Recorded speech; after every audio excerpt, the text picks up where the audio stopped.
I think we want to think positively. First of all, it is excellent that for the first time ever there's a proper coordination and cooperation and a joint endeavor between the Iraqi security forces, the Peshmerga, and the international community in liberating Mosul. And the emphasis is on liberating the people of Mosul who are Iraqis. But we also know, I think, we all agree, that this alone is not sufficient. So militarily defeating Daesh in Mosul is not going to solve all of the problems of Iraq or its units. We need a plan for governance in Mosul post-Daesh, and not just Mosul, but Nineveh, and not just Nineveh, but Iraq, all of it. What we need for that is political will. The main ingredients that is required following that joint display of military will is a joint display of political will. That is actually a key area of current and future political activity and focus of the European Union. The European Union itself is based on cooperation, on economic cooperation, and through economic cooperation, peace and stability. We strongly believe in cooperative regional orders here in the Middle East, as well as anywhere else in the world. We would like to see a cooperative regional order.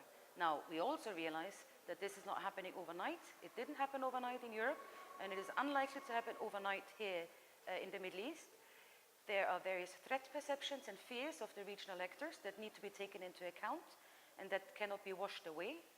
But in the midterm, we would be very, very interested in seeing something similar to the CSC or OSCE in Europe, a joint platform, a mechanism where regional countries and powers are able to address their security and related issues jointly in a peaceful manner.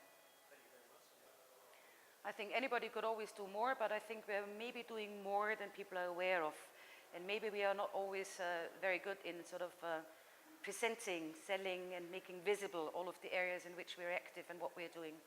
On the humanitarian front, the European Union is the largest donor and the biggest provider of humanitarian assistance, not least through our humanitarian arm, ECHO, which is very, very active here on the ground. But many people don't even realize that ECHO is a department of the European Union.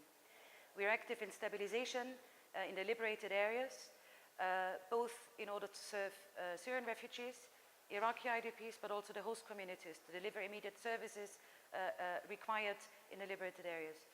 We are, and not just post-Daesh, but ever since 2003, engaged in development assistance, in capacity building, in building up institutions, and we will not stop doing that post-Daesh either.